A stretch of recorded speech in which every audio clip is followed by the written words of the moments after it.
New terms like transhumanism, population control, sustainability, conservation, and environmentalism replaced racial hygiene and social Darwinism.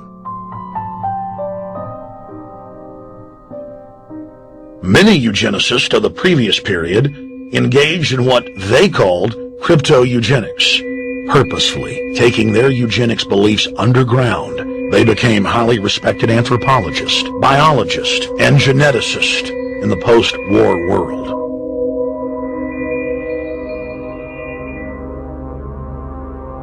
The Allies then smuggled thousands of Nazi scientists out of Germany and placed them in key scientific positions, ranging from bioweapons to rocketry throughout the military-industrial complex. The founder of IBM was a devout follower of Hitler. Thomas J. Watson had supplied his punch-card computers and IBM technicians to the Nazis for use in the death camps.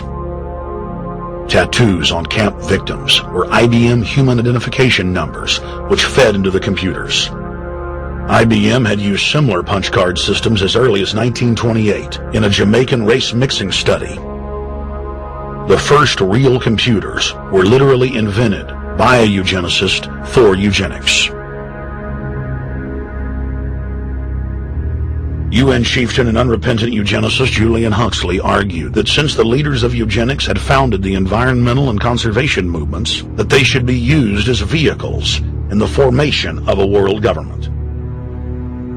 Just as H.G. Wells had envisioned, this government would be controlled by a scientific dictatorship and would be guided by the principles of eugenics. Huxley created the World Wildlife Fund with Bilderberg founder and former SS officer Prince Bernhard of the Netherlands and Prince Philip of England.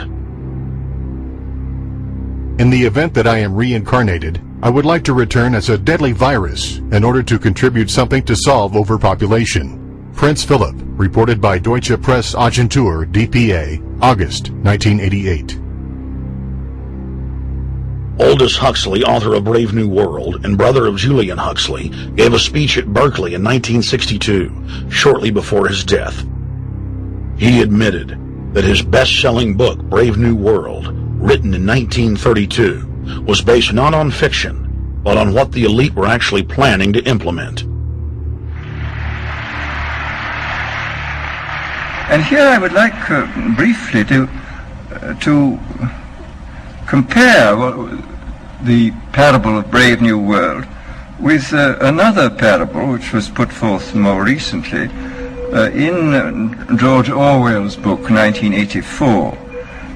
I'm inclined to think that the scientific dictatorships of the future, and I think there are going to be scientific dictatorships in many parts of the world, will be probably a good deal nearer to the Brave New World pattern than to the 1984 pattern. They will be a good deal nearer, not because of any humanitarian qualms in the scientific dictators, but simply because the Brave New World pattern is probably a good deal more efficient than the other.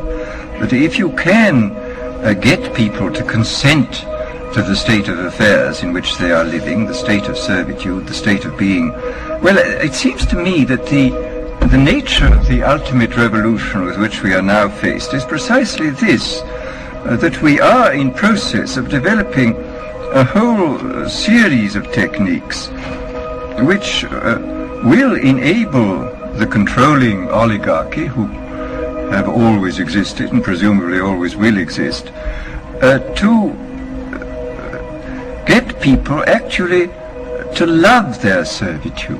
People can be made to enjoy a state of affairs which, by any decent standard, they ought not to enjoy. And these methods, I think, are a real refinement on the older methods of terror, because they combine methods of terror with methods of acceptance. But then there are various other methods which one can think of.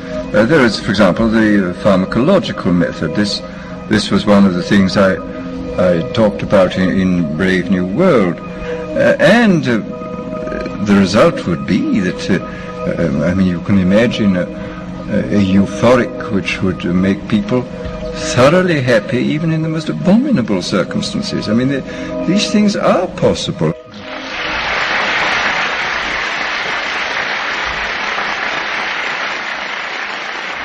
The elite have left a massive wave of destruction behind them as they cold-bloodedly experiment on civilian populations as if we are lab rats.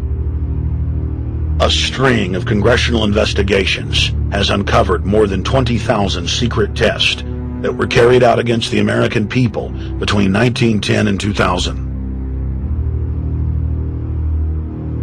One well-known eugenics study, the Tuskegee Syphilis Project, killed hundreds of blacks and spanned 40 years until whistleblowers exposed it in 1972. From 1943 until present, the British have tested lethal nerve gas on their own personnel, on land, air, and sea. Many died instantly. Still others died grueling deaths over several years. The federal government commissioned secret radiation experiments on thousands of non-consenting patients. Hundreds of hospitals in the U.S. injected healthy men, women, and children with uranium and plutonium at dosage levels ranging from non-therapeutic to lethal, killing many of the test subjects. Pregnant wives of GIs were given vitamins by base doctors that actually consisted of highly radioactive uranium-239 and plutonium-241, resulting in violent miscarriages and the death of the mothers.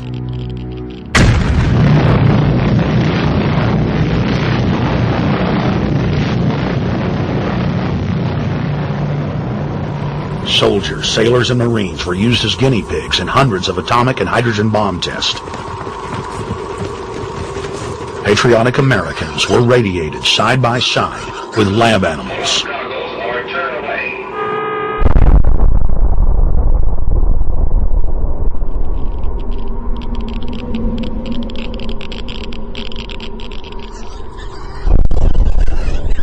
Pilots were forced to repeatedly fly through mushroom clouds of DNA-destroying radiation.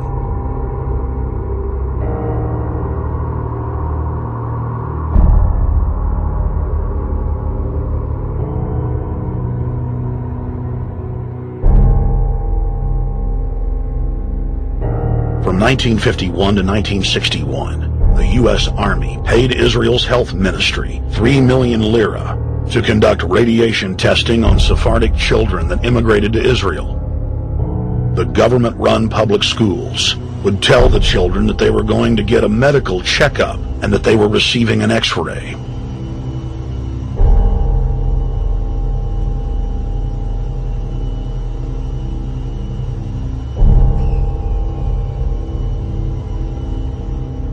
The Pentagon had already radiated more than 4,000 institutionalized children in the United States, many of which had died. More than 110,000 of the darker-skinned Jews were given 35,000 times the maximum dose of X-rays to the head repeatedly. Many of the children died within months. All of them lost their hair. Some still live today and endure excruciating health problems. The covert testing of chemical, biological, and radiological agents on unsuspecting populations continues worldwide today. From 1940 to 1979, the vast majority of the British population was sprayed by aircraft more than 2,000 times with deadly chemicals and microorganisms without ever being told. In 1968, the Pentagon tested a deadly bioweapon on New York subways and placed personnel in local hospitals to monitor the effects. Aggressive sterilization of men and women continued in many states until the mid-1980s. The United States and England are currently testing pesticides and highly toxic experimental drugs on tens of thousands of healthy foster children, many of which die as a result of the experiments. Prisons across the nation have forced inmates to participate in grisly experiments, ranging from pesticide studies to having tablets of dioxin sewed into their backs. Gradually, by selective breeding, the congenital differences between rulers and ruled will increase until they become almost different species, A revolt of the plebs would become as unthinkable as an organized insurrection of sheep against the practice of eating mutton. Bertrand Russell.